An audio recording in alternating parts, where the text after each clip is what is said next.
여러분 제가 지난 월요일날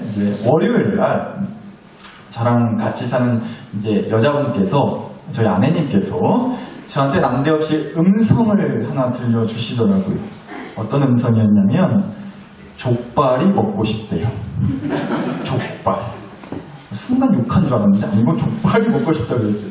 여러분 임신하면 그렇게 뭐가 먹고 싶고 막 그런다잖아요. 임신했다는 게 아니고 임신하면 보통 그러지 않냐고요. 놀라실까봐. 임신했다는 거 아닙니다. 임신하면 막 밤중에도 남편한테 뭐도 사달라고 그러고 막 뭐도 먹고 싶다고 막 그러잖아요. 근데 저희 아내는 그렇지 않고요. 1년 365일 아무 때나 그래요. 그러더라고요. 그래서 이제 족발을 사달라고 이제 말씀을 하셔가지고 순종하는 마음으로 냉동 족발을 사러 갔어요. 그리고 이제 가서 계산을 하고 이제 영수증을 받잖아요. 근데 뭐 영수증이 아무리 뭐 길고 어떻게 나와봤자 한 장이잖아요, 보통. 영수증 종이가. 근데 보니까 2장을 주시는 거예요. 영수증 종이라고 주시면서 2장을 주시길래 봤더니 영수증 뒤에, 영수증 밑에 이 종이를 껴서 주셨거든요. 이 종이였어요. 혹시 이 종이 뭔지 아시는 분? 뭔지 아시겠어요? 알아도 그냥 그쵸? 네. 로또 복권 종이에요. 로또 복권 종이를 같이 껴서 덩달아 이제 주시더라고요. 근데 여러분 제가 그렇잖아요. 식당 사장님이 저 생각해가지고 나름 생각해서 주신 건데 제가 어떻게 그냥 버릴 수가 있겠어요? 제가 어떻게 이 로또 복권을 준 사람 성의가 있지 마음대로 그냥 쓰레기통에 버릴 수가 있겠냐고요. 그래서 거의 잘 간직하고 있었습니다. 한 주 동안. 언제까지냐면요. 로또 복권 당첨 1등 당첨 발표하는 토요일 어제까지요. 토요일날 발표한대요. 처음 하셨죠? 토요일날 발표하더라고요. 그래서 제가 준 사람 성의를 생각해서 어제까지 잘 간직하고 있었다고요. 근데 여러분 그런다고 하더라고요. 보통 이 로또 복권을 보통 언제 많이 사느냐? 보통 주일날 많이 삽니다. 왜냐면요, 이 주일날 사두면요, 이 1등 당첨 발표하는 이제 토요일까지 그 한 주 동안 그렇게 행복하다는 거예요. 어째서요? 일주일 내내 혹시 당첨되면 어떡한다냐 이거. 나 1등 되면 이 돈 다 어디다 쓸까? 막 혼자 한 주 동안 상상을 하게 되는 거죠. 그래서 일주일 내내 이제 당첨 발표한 토요일까지 일주일 내내 기대와 설렘을 안고 살아갈 수 있다는 거예요. 그래서 주일날 보통 많이 산다고 해요. 근데 여러분 진짜 그렇더라고요. 이 마음이 정말 죄송합니다. 근데 제 목사가 선물 같은 소리 해가지고 마음이 한 주 동안 깔랑깔랑한 거예요. 이 이제 로또 복권을 받아가지고 나는부터 저 혼자 막 상상을 하게 되더라고요. 근데 정말 이거 1등 되면 어떡한다냐 이거. 이거 보시면 숫자가 지금 12, 15, 23, 42, 43, 45 이렇게 나왔거든요. 근데 일주일 내내 이 6숫자가 머릿속에서 진짜 떠나지가 않는 거예요. 설교를 준비하려고 성경책을 딱 폈는데요. 어느 말씀을 보더라도 일단 12장이 먼저 눈에 가요. 그리고 23장 말씀이 눈에 가는 거예요. 이 로또 복권에 적혀있는 숫자가 자꾸 눈에 가더라는 겁니다. 성경을 보는데. 죄송합니다. 목사가 이 모양인데요. 어제 드디어 이 로또 당첨 1등 당첨 발표하는 날이었어요. 자, 어떻게 됐을까요? 눈빛들이 아마 1등 됐으면 오늘 그게 안 나왔다고 그러신 것 같은데, 자, 어제 진짜로 어제 실제 1등 당첨 발표한 번호입니다.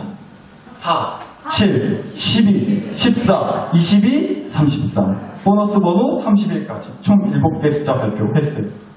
맞춰보니까요 숫자 4, 한 개 꼴랑 맞았더라고요. 12요. 12 하나 맞았습니다. 이거 발표하는 거 보는데요. 한 주 동안 제가 가졌던 기대 다 계획선하거든요. 한순간에 날아가고 무너져 내리더라고요. 근데 여러분, 만약에 제가 정말로 1등에 당첨이 됐으면요. 이제 와서 하는 말이지만 진짜로 제가 1등에 당첨됐잖아요. 혹시라도 제가 그거 혼자 꿀꺽 하겠습니까? 우리 나사롭교회 성도님들, 사랑하는 우리 나사롭교회 식구 여러분들 정말로 정확하게 뿜빠이 하려고 했습니다. 진짜 일단 안 됐다고 하는 소리 절대 아니고요. 1등만 됐어 진짜 그러려고 그 설렘과 기대로 한 주 동안 행복했던 거지. 제가 목사인데 그러겠어요? 그랬습니다. 믿어주시고, 여튼, 이거 딱 발표하고 나서 결과를 보는데 진짜 꿈 같더라고요. 여튼 그래가지고 전혀 생각지도 못하게 한 주 동안 나름 그래도 좀, 그렇게 좀 행복한 상상을 하는 그런 경험을 또 하게 됐는데요. 여러분, 정말 그래요. 제가 그렇게 또 경험을 더 해보고 나니까 이 복권이라는 게, 참 신기하더라고요. 이 당첨이 일단 되던지 안 되던지 가네요. 일단은 그 당첨을 확인하기 전까지는 혹시라도 이 복권이 당첨이 될 수도 있다는 희망을 갖게 해주는 거예요. 그리고요, 저도 말씀드렸지만, 혹시라도 이게 당첨이 되면, 진짜 이 돈 다 어디다 쓸까? 이참에 집도 새로 짓고, 차도 새로 바꾸고, 땅도 좀 사고, 온갖 상상과 이제 계획을 하게 된다는 거죠. 그렇지 않겠어요? 돈이 어마무시하게 생겼는데, 우리 목사님도 맛있는 거 사주고, 그죠? 아멘? 네, 그렇죠. 감사합니다. 여튼 그런 온갖 기대와 설렘을 갖고 막 신나게 이런저런 계획과 새로운 미래를 그려보게 해준다는 거예요. 일단 당첨이 되고 안 되고는 그다음 문제고, 당첨되기 전까지는, 그 발표하기 전까지는 그런 기쁨과 설렘을 갖게 해준다는 겁니다. 그래서 복권을 주일날 산다는 거예요. 복권이 당첨 발표하는 그 토요일 밤까지 한 주 동안 그런 기대와 설렘을 갖고 내가 꿈꾸는 미래를 상상하면서 그 기쁨과 행복을 누리고 살아야만 이 한 주를 그래도 희망으로 버티고 살 수 있을 것 같아서, 먹고 살기 힘들고 현실이 사는 게 팍팍하고 사는 게 하나 기쁨과 소망이 없어. 요새 물가도 그렇고 얼마나 난리예요. 하루하루가 피가 마르고 속에서 열불이 나는 한 주를 그래도 버틸 수 있게 해주는 이 지긋지긋한 인생을 한 방에 역전시켜줄 수 있는 희망의 끈이 된다는 거예요, 그 복권. 그래서 주일날 복권들을 산대요. 마찬가지이지 않나 싶은 생각이 들었어요. 남들은 그래서 주일날 복권을 산다고 하는데, 저와 여러분은 주일날 오늘도 이렇게 예배를 드려요. 네. 교회에 나와요. 하나님께 찬송을 하고요. 일주일 내내 먼지 쌓이도록 내버려뒀던 그것도 보지도 않던 성청객도 들고 와보고 펴보기도 해보고 기도도 하고, 이 한 주를 오늘 이 예배로 시작을 한다는 거죠. 네. 그런데 질문이요. 그런데 어떠세요? 주일날 로또 복권 한 장 사고 나서 한 주를 버틸 힘이 생긴다고들 말을 하는데, 주일날 하나님을 예배하고 찬송하고 기도한 것이 한 주를 버틸 힘이 정말로 되어주더냐라는 겁니다. 힘이 돼줄 때도 있고 별로 안 될 때도 있고, 혹시 그럴 줄 모르겠어요. 그리고 솔직히 힘이 그닥 안 될 때가 더 많다고 하실지도 모르겠어요. 솔직히 주일날 예배 한번 드린 것이 한 주를 믿음으로 살아갈, 또 한 주를 또 하나님의 은혜를 소망하면서 살아갈 힘이 정말 되시더냐라는 겁니다. 혹시 그렇지 않다면 왜 그럴까라는 질문을 해보게 됐습니다. 복권은 한 주를 버틸 힘이 돼준다고 하는데 왜 예배는 그런 힘이 되지 못하는 걸까? 하나님을 믿는 믿음은 왜 내게 이 한 주를 버틸 수 있는 힘이 되어주지 못하는 걸까? 생각해 보니까요, 이유는 정말 간단하더라고요. 앞서 말씀드렸듯이요, 그 로또 복권이라는 건요, 토요일날 당첨 발표해 주기 때문에 우리가 기대와 희망을 안고 한 주를 살아갈 수 있는 거예요. 토요일이면 분명히 누가 1등인지 당첨 발표를 해준다고요, 복권은. 그래서 기대가 되는 거예요. 설레기까지. 당첨만 되면 내 인생 그날로 핀다고. 빚 걱정, 돈 걱정 안 하고 살 수 있다고 이제. 그동안 돈 걱정하면서 속썩였던 거 다 해결되고 더 이상 적어도 돈 문제로 힘들어할 일은 없겠다는 그런 기대와 설렘이 혹시라도 당첨 발표하는 토요일 날만 되면 한 주 동안 그렇게 품고 살았던 기대와 설렘이 현실이 될 수 있다는 그 상상 때문에 토요일이면 내 인생이 달라진다라고 하는 혹시나 하는 그 기대 때문에, 그래서 로또 복권은 한 주를 버틸 힘이 분명 돼주는 것 같아요. 그런데 예배는 그렇지 않은 거죠. 믿음은 그렇지 않은 거예요. 교회는 그런 거 못 해주는 거예요. 토요일이면 이 주일날 예배 드리고 돌아서서 가고 난 다음에 돌아오는 토요일 날 되면 뭔가 내 인생이 확 바뀌는 무언가를 현실적으로, 정말 현실적으로 확 달라지게 해주는 그 무언가를 교회는, 예배는, 믿음은 가져다 주지 않는다고 생각을 하기 때문에 주일날 교회 나오는 게, 주일날 예배 드리는 게, 주일날 하나님께 기도하고 믿음으로 결심했던 게 한 주를 살아내고 버틸 힘이 되어주지 않는 거죠. 그게 이유이지 않을까 싶더라고요. 근데 여러분, 교회다운 교회가 되기 위해서 필요한 것은 또 그리고 교회다운 교회의 식구로서 누릴 수 있는 은혜라는 것은요, 이런 것 같아요.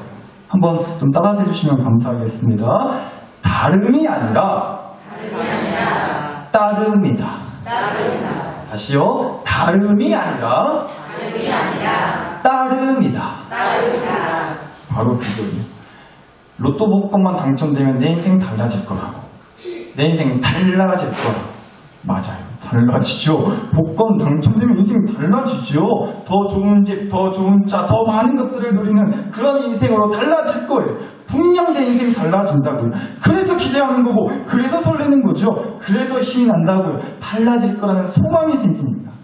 그런데 예배 잘 드렸다고 해서, 교회 잘 다닌다고 해서 인생이 달라지지 않는다는 것을, 그런다고 해서 내 인생이 달라지지 않는다는 것을 우리는 이미 너무 많이 경험했잖아요.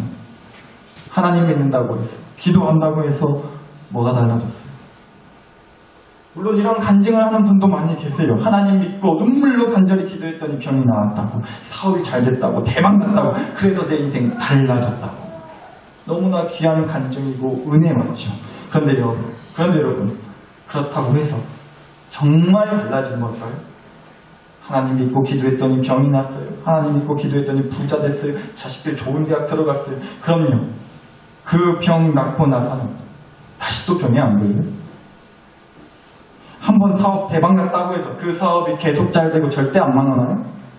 자식들 좋은 대학 들어갔다고 해서 그 다음으로 좋은 직장 들어가야 된다는 숙제도 덩달아 해결된 거예요?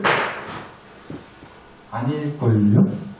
우리 자녀, 손주 두신, 우리 키우시는 성도님들 한번 여쭤볼게요. 여러분은 하나님께서 여러분의 아들, 딸, 손주들, 여러분의 자녀들을 반드시, 정말 반드시 하나님께서 서울대에 보내주실 거라고 믿으세요?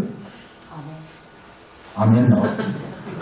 근데 혹시 이러실지 모르겠어요. 아이고, 그거는 우리 하나님이라도 조금 힘드실 것 같아. 하나님도 그거는 안 되실 것 같아. 아멘을 하고 싶어도 차마 양심상 아멘을 하기가 거시기하다는 분이 계실지도 모르겠어요. 여러분, 근데 무슨 소리예요? 하나님이 마음만 먹으시면 하나님 못하실 게 없으신데 서울대 보내는 것 정도야 그냥 일도 아니시죠. 아멘이시죠? 아멘이어야 된다고요. 하나님이 서울대 보내는 게 일이시겠어요. 믿으면 믿음대로 된다고요. 아멘이시죠? 아멘. 보세요. 그러니까 진짜 질문은 이거라고요. 제가 드리고 싶었던 진짜 질문은 이거예요. 서울대 간다고 그 영혼이 영원한 행복을 누릴 수 있는 건 아니잖아요. 서울대 간판이요. 졸업하는 4년까지는 어쩌면 행복을 가져다 줄 수 있을지 모르겠어요. 서울대 간판이라는 게요.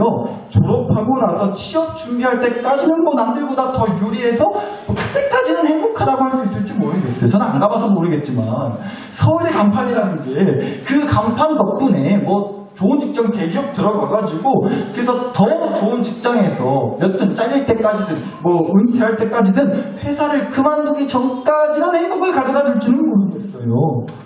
열심히 교회 다녔더니 열심히 예배 드렸더니 죽어라 하나님 믿었더니 믿음으로 기도했더니 하나님이 내 인생 달라지게 해주실 수 있죠.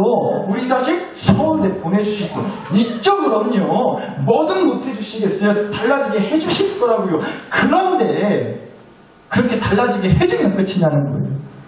달라짐은 그렇지 않아요? 매번 또 다른 달라짐을 원하게 만들지 않는 거예요. 좋은 대학 들어가게 해주시면 좋은 직장 들어가게 해주시기를 바라고요.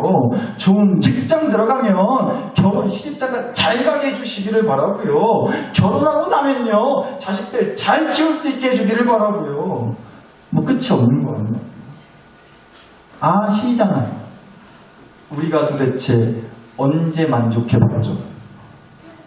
우리가 그토록 바라던 게 이루어졌을 때, 물론 가뭄에 콩나듯 이루어주신 것도 몇 개 안 된다 싶을 때 있어요. 그런데 그래도 어찌됐건 그토록 달라지기를 간절히 바라고 원했던 것이 이루어졌을 때 그 만족이라는 게 얼마나 가시던냐는 겁니다. 아니 그렇잖아요. 너무 배가 고파가지고 아유 배고파 죽겠다고 아유 배고파 죽겠다고 했다가 밥을 실컷 먹고 맛난 거 잔뜩 먹고 이제는 또 아유 배불러 죽었다고 아유 배불러 죽었다고 그래요. 그런데 그리고 나서요 또 딱 한 끼만 또 걸러보세요. 한 끼만 또 건너가보세요. 못 먹고 그럼 여기서 또 무슨 소리 나와요? 아유 배고파 죽었다고 아유 배고파 죽었다고 또 그러고 있지 않냐고요 우리가. 끝도 없는 거예요. 그 만족이라는 게 금방 사라지지 않는 겁니다. 무언가 달라지면 행복하죠. 달라져야 행복하다고 우리는 믿어요. 한번 그렇게 우리가 원하는 대로 마음껏 좀 달라지게 좀 해주셨으면 좋겠어요. 그거 얼마나 행복하겠냐고요. 그런데 그리고 나서 또 우리는 무언가를 달라지기를 바라는 마음이 불행하지 않겠냐는 겁니다. 불행한 순간이 또 찾아오지 않겠냐는 겁니다. 그래서 말씀드리는 거예요. 교회다운 교회 식구는 그러니까 좀 달라지는 거에 목숨 걸지 않았으면 좋겠다는 거예요. 다름이 아니라 따름이라는 거예요. 달라지는 거 말고 따르는 거에 목숨 거는 교회가 교회다운 교회고 그런 교회 식구가 정말 나사렛 교회 식구가 됐으면 좋겠다는 거예요. 오늘 주신 말씀 한번 보자고요. 예수님께서 마태라고 하는 사람을 제자로 택하시고는 이렇게 말씀을 하셨다고 나와요. 9장 9절 다시 한번 봅니다. 9절 예수께서 그곳을 떠나 지나가시다가 마태라 하는 사람이 세관에 앉아있는 것을 보시고 이르시되 뭐라고요? 나를 따르라 하셨어요. 그랬더니 마태가 일어나 따랐대요. 예수님께서 마태를 부르시면서 딱 한마디 하셨다고요. 나를 따르라고요. 그런데 여러분 저는 오늘 이 말씀에서, 이 주신 말씀에서 딴 얘기보다도 딱 한 가지, 이 딱 한 가지를 여러분과 꼭 나누고 싶어서 준비를 했어요. 예수님이요, 그렇게 나를 따르라고 하신 다음에 어디를 끌고 가셨냐? 어디 따라오게 하셨냐? 10절입니다. 10절 다시 볼게요. 예수께서 누구 집이요? 마태의 집에서 앉아 음식을 잡수실 때에 라고 나와요. 예수님이 마태라는 사람을 제자로 선택하시고 나를 따르라고 하셨어요. 그리고 나서 마태를 끌고 가신 곳이, 따라오게 하신 곳이 어디였어요? 마태의 집이었다고요. 더 놀라운 건 그리고 그 집에 가셔서 뭐 하셨다고요? 식사하셨다고요. 잡수셨다잖아요. 식사하신 거예요. 여러분 예수님이 마태한테 나를 따르라고 하고는 곧장 마태의 집에 달려가셔서 하신 게 밥 얻어 드신 거라니까요. 일단 이 말씀 보는데 저는 다른 생각보다도 너무 참 놀랬어요. 죄송합니다. 이해하고 들어주세요. 야 진짜 우리 예수님 대단하시다. 얼굴이 두꺼워도 이렇게 두꺼우실 수 있을까? 저는 못 그러겠거든요. 여러분 보세요. 지금 예수님이 나를 따르라고 하고는 불쑥 데리고 가신 데가 남의 집이었어요. 초대한 거 아니에요. 예수님이 와달라고 뭐 신방 요청한 것도 아니고 초대한 것도 아닌데 예수님이 가신 거예요. 그리고는 됐든 밥까지 얻어 먹으셨다고요. 식사 준비한 것도 아니고 하나 오실 그런 생각을 어떻게 하겠어요. 처음 보는 분인데 여튼간에 식사까지 그렇게 얻어 드셨다는 겁니다. 만약에 제가 여러분한테요 갑자기 전화를 해가지고 제가 오늘 만난 거 사드리겠다고. 진짜 비싼데 너무 유명한 맛집이 있는데 내가 성도님이 생각이 나가지고 제가 성도님이 생각이 나가지고 꼭 모시고 하고 싶어서 같이 가시자고. 따라오시라고. 그렇게 전화를 드렸어요. 그래가지고 여러분이 한껏 꾸미시고 아껴놨던 옷 입으시고 교회에 오셨단 말이죠. 그래가지고 저를 따라서 이제 차를 타고 가시는 거예요. 근데 어째 가는 길이 낯이 익어요. 이제 점점 여러분이 사는 마을이랑 점점 가까워져 가요. 저 집 대문이 어디서 본 대문이에요. 알고 봤더니 여러분 집인 거예요. 그리고 됐든 제가 여러분의 집 대문을 열고서는 얼른 들어오시라고 안 들어오시고 뭐 하냐고. 그리고 빨리 밥 해주시라고. 밥 달라고 그런다고 생각해 보자고요. 어떠실 것 같으세요? 감사합니다, 권사님. 한번 찾아뵐게요. 어떠실 것 같으세요? 혹시 이런 분 계실지 몰라요. 드디어 교회 옮길 때가 됐구나. 우리 목사님이 드디어 사자 됐구나. 이제야 본색이 나오는구나. 괜히 머리가 벗겨진 게 아니고 이러실지 모르겠어요. 그런 눈빛 들으신 것도 같아요. 근데 우리 예수님이 꼭 그러신 거예요. 뭐 제가 예를 들어서 얘기한 거지만 그러신 거잖아요. 그래서 감히 제가 예수님한테 감히 그런 표현을 했어요. 얼굴이 두꺼워도 어떻게 그렇게 두꺼우실 수 있을까? 근데 더 놀라운 건요. 더 놀라운 건 그랬더니 예수님이 그러셨더니 마태의 반응이었습니다. 예수님이 자기한테 나를 따르라고 해서 따라갔더니만 예수님이 자기를 끌고 가신 곳이 다름 아닌 자기 집이었어요. 자기 집이었다고. 그러자 마태가 너무 어이가 없어가지고 예수님을 그 즉시 쫓아냈다거나 괜히 따라갔었다고 하면서 막 쿵시렁쿵시렁 그랬다거나 그러지를 않고 어쨌다는 거예요? 예수님이 잡수셨다잖아요. 그럼 누가 차려준 사람이 있었다는 거고요. 누가 차려줬겠어요? 마태 집인데. 마태가 차려줬겠죠. 예수님을 위해서 식사를 준비해줬다는 거예요. 준비해드렸다는 거예요. 그랬더니 금세 소문이 퍼져가지고 이런저런 사람들이 죄다 뭉겨들었어요. 그런데도 마태가 그 사람을 쫓아내지 않고요. 다 함께 먹을 식사를 준비하고 그 음식을 나눴다는 거잖아요. 그러니까 뭐예요? 마태가 사는 집이 너무나 유명한 식당이어서 그랬을 건 아니잖아요. 당연히. 아무리 봐도 이유는 이거예요. 이유는 분명히 이거 같더라고요. 9절 말씀 보셨지만 마태가 세관에 앉아 있었다고 했어요. 세관이 뭐예요? 세관. 지금으로 치면 세무서 같은 거죠. 세금 걷는데. 그런데 마태가 그 세관에 앉아 있었다는 거예요. 그러니까 마태가 세관에서 일하는 사람이었다는 거예요. 또 10절 말씀에서도 나오는 이 세리라는 직업을 마태가 갖고 있었다는 뜻이에요. 세리. 세금을 걷는 사람을 말하는 거죠. 그런데 전에도 여러 번 말씀드렸지만 지금도 세금 걷어가는 거 누가 좋아하겠어요? 그런데 내 피 같은 돈이라서. 그런데 이 당시에 역시나 세금 걷는 일을 하는 그 세리라고 하는 사람들을 당연히 사람들이 좋아하지 않았어요. 특히나 더요. 당시의 유대인들, 그러니까 이스라엘 백성들은요. 로마의 지배를 받고 있었기 때문에 로마 제국에다가 세금을 내고 있었단 말이에요. 그러니까 더 피 같은 돈 아까워 죽겠는 거죠. 세금으로 다 뜯겨가는 것 같지 않았겠어요? 그래서 그 세금을 걷어가는 마태라고 하는 세리 같은 일을 하는 사람들을요, 같은 민족 등골 빼먹는 아주 그냥 파렴치한 인간으로 생각했었다고요. 그러니까 당연히 어떻겠어요? 누구 하나 마태의 집에 놀러가지 않아요. 마태랑 어울리지 않아요. 오히려 다들 마태 집 앞에 가고 욕 한 번 가지고 돌 던지고 욕 낙서해놓고 그러지 않았을까 싶어요. 그런데 우리 예수님은 어쩌셨어요? 그런 마태의 집에 가주신 거예요. 그러니까 실은 예수님이 자기 얼굴에 철판 까신 게 아니고요. 오히려 마태의 얼굴에 철판처럼 깔려있던 그 인생의 그림자를 되려 걷어주시려고 했다는 거예요. 예수님이 마태한테 나를 따르라고 하신 게요. 마태의 집에 따라가 주시려고 따르라고 하신 거였다고요. 그런데 그랬더니요, 늘 외롭고 죄인 취급받던 그런 우울한 집의 분위기가 사람들이 부쩍부쩍하고 같이 밥을 먹고 또 먹을 것을 나누면서 하하호호하는 그런 잔치 분위기가 나는 그런 집의 분위기로 달라졌다는 거예요. 잔치 분위기 나는 집으로 달라졌다고요. 네, 여러분 잘 보세요.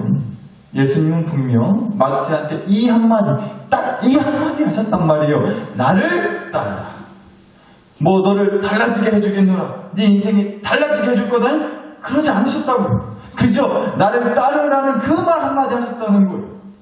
그런데 여러분, 놀랍게도, 정말 놀랍게도, 그래서 예수님을 따랐더니, 그 예수님 말씀을 따라서 예수님을 따랐더니 마태의 인생이 달라졌다는 겁니다. 분명 달라졌다니까요. 물론 마태도 그랬을 것 같아요. 세리만 되면 자기 인생 달라질 줄 알았을 것 같아요. 그 당시에 세리라면 안정적으로 돈을 벌 수 있었거든요. 욕을 먹을지언정 돈은 벌 수 있었거든요. 그래서 달라졌겠죠. 세리로 살고 난 후부터는요, 이 마태의 인생 그래도 적어도 돈 걱정은 그렇게 안 하고 사는 그런 인생으로 달라졌단 말이에요.